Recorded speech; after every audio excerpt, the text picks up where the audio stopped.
እያስተላለፍክ ያለሁት አንገብጋቢ ስለሆነና አስቸኳይ ነገር ስለሆነ ነው።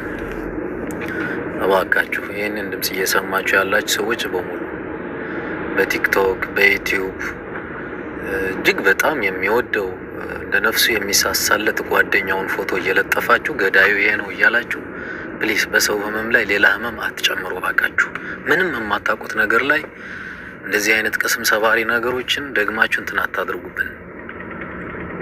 ሰው ሀዘኑን ይቻልበት ፕሊስ።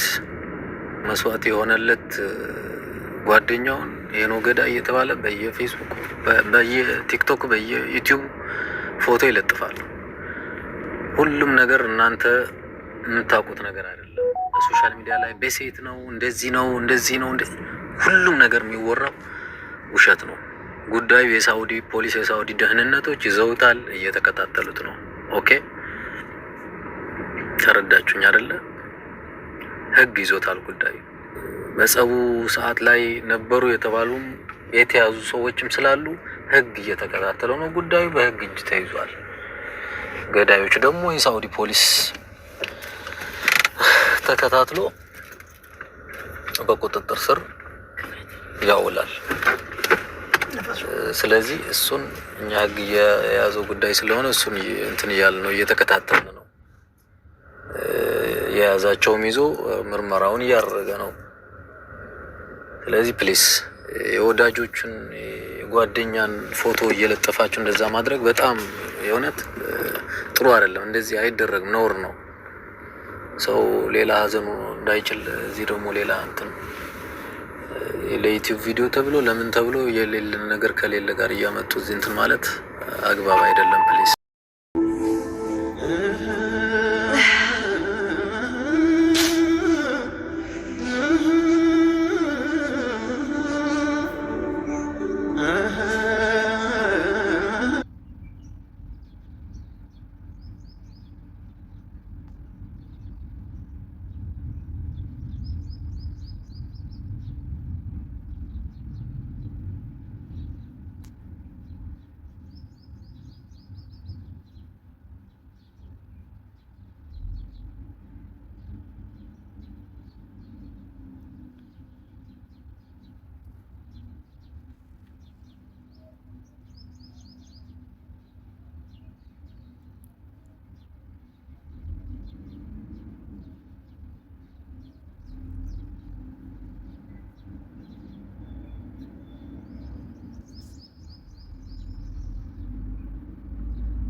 ያው ይህን መልእክት እያስተላለፍክ ያለሁት አንገብጋቢ ስለሆነና አስቸኳይ ነገር ስለሆነ ነው።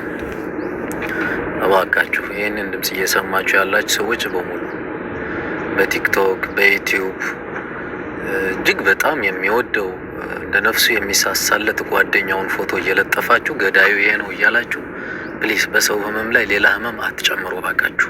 ምንም የማታውቁት ነገር ላይ እንደዚህ አይነት ቅስም ሰባሪ ነገሮችን ደግማችሁ እንትን አታድርጉ።